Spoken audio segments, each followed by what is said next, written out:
কোনো একটা বুলেট এসে আমার বুকটা হয়তো বিদ্ধ করে দিয়েছে এবং সেই মিছিলে আমি হাসতে আমি শহীদ হয়ে গেছি। আমি তখন হাসতে হাসতে আল্লাহর কাছে ভীষণ সন্তুষ্টি নিয়ে যেতে চাই যে আমি একটা ন্যূনতম ওই জীবনটা লিড করতে পারলাম, যে আমি একটা ইনসাফের হাসি নিয়ে আমি আমার আল্লাহর কাছে পৌঁছতে চাই। হায়াত মৌতের মালিক আল্লাহ, ন্যূনতম সিকিউরিটি নিয়ে চলাও হলো সুন্নাহ। আমাদের লড়াইটা হলো, আমার মা স্বাভাবিকভাবেই কান্নাকাটি করেন, আমার পরিবার সবাই। তো আমি আমার মাকে বলেছি যে দেখো, মানে আমরা যে লড়াই নেমেছি, আমার একটা কোনো রাজনীতিবিদের না বাসায় মৃত্যুটা হইতে পারে না, এটা কোনো ভালো মৃত্যু না। যিনি রাজনীতি করেন, যিনি লড়াই করেন, যিনি বিপ্লবী, সংগ্রামী, তার মৃত্যুটা হবে একটা সংগ্রামের মধ্য দিয়ে, একটা রাজপথে, একটা গ্লোরির মৃত্যু। আমি তো ভীষণভাবে প্রত্যাশা করি, আমি ছোটবেলা থেকে এই স্বপ্নটা দেখি অনেক জায়গায়, যে একটা তুমুল মিছিল হচ্ছে অন্যায়ের বিরুদ্ধে।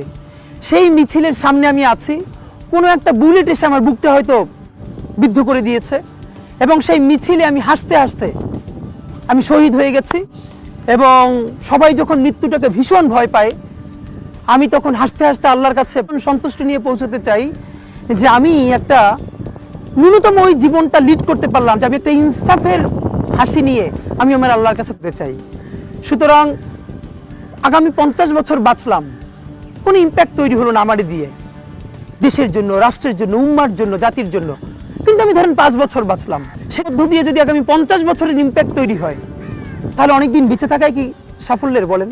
শহীদ প্রেসিডেন্ট জিয়াউর রহমান কয়টা দিন বেঁচেছেন, কিন্তু ভাবেন আজকে পর্যন্ত উনি আমার অনুপ্রেরণা।